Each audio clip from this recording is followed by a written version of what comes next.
This is Gary. Let's go ahead and go over to Docker.com. So today I wanted to go ahead and discuss actually what Docker is, why you would need it, and different things like that, right? So Docker is actually a pretty wonderful tool. It's basically a tool to containerize applications, and a lot of people throw around the term container and doesn't give any kind of definition as to what a container is. So what a container is basically a runtime environment for one single process, right? It's a way to put barriers in between different processes and things like that, and it's a way to set up some kind of fault tolerance. A container is designed for micro applications or microservices, right? A lot of people like old school programming and stuff like that. As of um, as of lately, code is written in a more microservice way. And what does that actually mean? Well, if you look at old code bases, you would see things in what's called a monolithic structure. So you have an entire application written out inside of one code base, right? So the idea behind a microservice is a service that does one thing and one thing only, right? You keep your code separate. So the idea behind that is if I am running a website and this website is sending emails out, I want a microservices sitting there just sending those emails. That's all it's responsible for. That way, whenever there's a bug, something craps out, the only thing it affects is sending those emails. It doesn't affect anything else. So the cool thing about microservices is you can ship the whole microservice with all the configuration necessary to run it inside of a development environment. And a developer can start working on that without any configuration at all. All he has to do is go install Docker and he's ready to go, right? So if we start looking at an application, right, and right now this is a blank application. As a developer, I come in here and I say, okay, let's create a Docker file and let's start listing off the dependencies. Over here we have PHP 7.1.2 Apache. Okay, that's a pre-built image for me. So I can come in here and I can say, okay, I want to start from the PHP 7.1.20-Apache image. That's great. Now after that, let's start doing my own customizations to that image. So I can run an apt get update and apt get install nano if say my application requires nano, right? It may not even require that. And then I can come in here and say, okay, well, I want to run the Apache 2 enable mod rewrite because my application depends on that for some reason. And then I want to go ahead and copy whatever is in my web root folder of my project into this image at var dev HTML, right? And then I can come in here and say, okay, well, let's go ahead and run an extra command, and this command will do a chown. It'll be a recursive change ownership of to dev data and dev data, and the directory we want to change ownership to is var dev HTML, right? Easy enough. So I can actually come in here and this image would actually run at this point in time. That's all I need to do. I need to define that image. And now I can ship this file off to a developer with all the other files inside of my code base. So if I come in here and I create this this web root folder that we are talking about right here, so I create this folder right here, and I create a new file in there, and I can call this index.php. I can come in here and put out the PHP info. Okay, so there's my code to my application. It's just PHP info.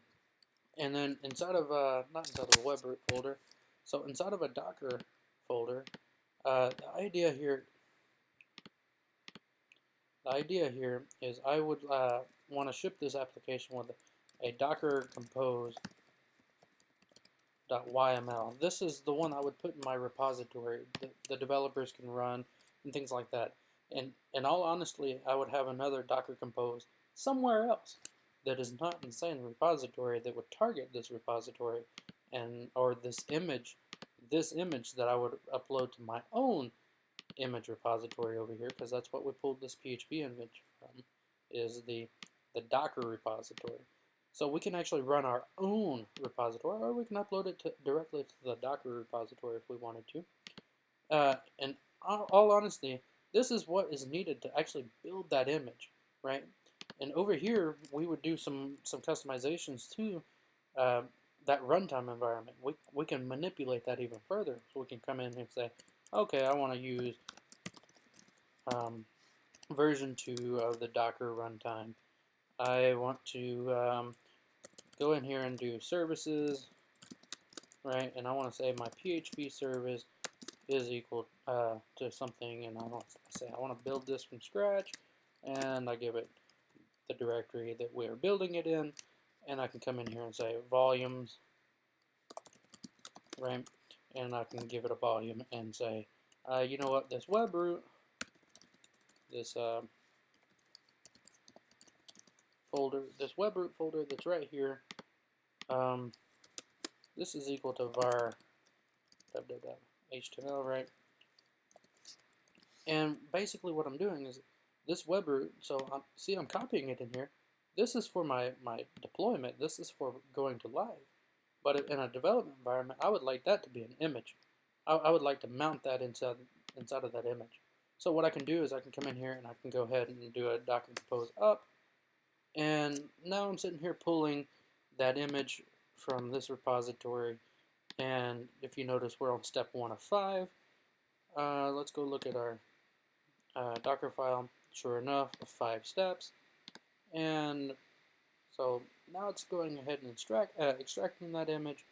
And now I'm actually running all of my commands that I would normally run inside of Linux. That's great. And cool. Now I have under localhost. Oops. Oh, that's one thing I forgot to do. So, and you're seeing live debug over here. So I can come over here and say, okay, let's cancel out of that, right? And what I forgot to do is come over here and say ports, and the first port is 80, going to 80. So the first side over here is the local side. That's always local, right? So this ./webroot. Okay, yeah. So port 80 goes to port 80. And now if I come over here and do a Docker Compose up, I don't have to build the image again because it's already built. I haven't modified it. And now I have my PHP info. That's cool. So there's PHP installed pretty much with hardly anything going on in the background. I can go in here and I can condense that down to a lot less code. And now I can take those files, I can ship that off to a developer. The developer can come and run one command, have the whole PHP environment set up and running identical to what would be running in production, but just on his development machine. So I can do a lot of other things here. So if I come over and let me get to my terminal here. Let me go ahead and cancel this out. That's cool. Let's clear it. And if I do a Docker Compose up and I just pass back that -d, now I can do a Docker PS and say, oh, well, that's running in the background. I can do a Docker exec -iteam 6b and bash. Okay, and so right here what I'm doing is I'm passing down the first part of the container ID. All I got to do is pass down only what makes it unique. And so I could have just passed down a 6 there, and now I'm dropped into the terminal shell. And if you notice, the only thing running here is bash and top and Apache 2. So I'm sitting here inside of my web root folder and cat index.php. I think I installed nano, so I can nano index.php, and I can go ahead and get out of that and clear that out. And if I type in exit, I'm out I'm back inside of my Mac shell. So if you see here, that's my Mac terminal. Come over here and hit refresh. The container is still up, and I can do a Docker compose down, and now I'm stopped. Now that web server is not running anymore. So that is just a quick intro to what Docker is. That's preparing you for a project series that I do want to do. I hope I get around to it. Life is always busy, especially balancing work and having a life going on at the same time, and and wanting to share my knowledge with other people. So that is what Docker is. I hope you guys enjoyed the video.